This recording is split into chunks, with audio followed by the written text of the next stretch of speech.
আইপিএলের পর পাকিস্তান সুপার লিগের ড্রাফটেও অবিকৃত রইলেন সাকিব আল হাসান ও মুস্তাফিজুর রহমান। তবে দল পেয়েছেন বাংলাদেশের নতুন স্পিড স্টার নাহিদ রানা।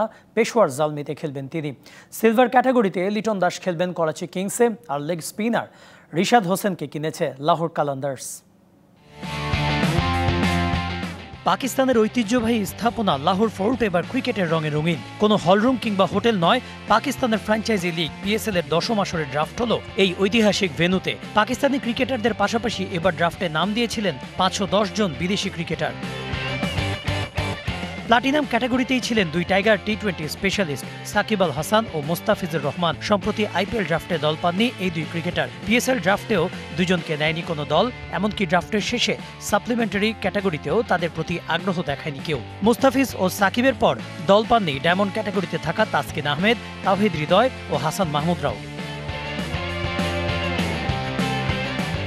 তবে গোল্ড ক্যাটাগরি থেকে দল পেয়েছেন নাহিদ রানা। বাংলাদেশি এই স্পিড স্টারকে দলে ভিড়িয়েছে পেশোয়ার জালমি। সাম্প্রতিক সময়ে গতির ঝড় তুলে নজর কেড়েছেন নাহিদ। পেস আক্রমণের ভবিষ্যতের এই তারকাকে দলে ফেরাতে দ্বিতীয়বার ভাবেনি Zalmi. Gold pick number 6 Nahid Rana. Silver category থেকে দল পেয়েছেন রিশাদ হোসেন। এই লেগ স্পিনারকে দলে ভিড়িয়েছে লাহোর কালান্দার্স। সিলভার ক্যাটাগরির ক্রিকেটারদের পারিশ্রমিকের ভিত্তিমূল্য $25,000।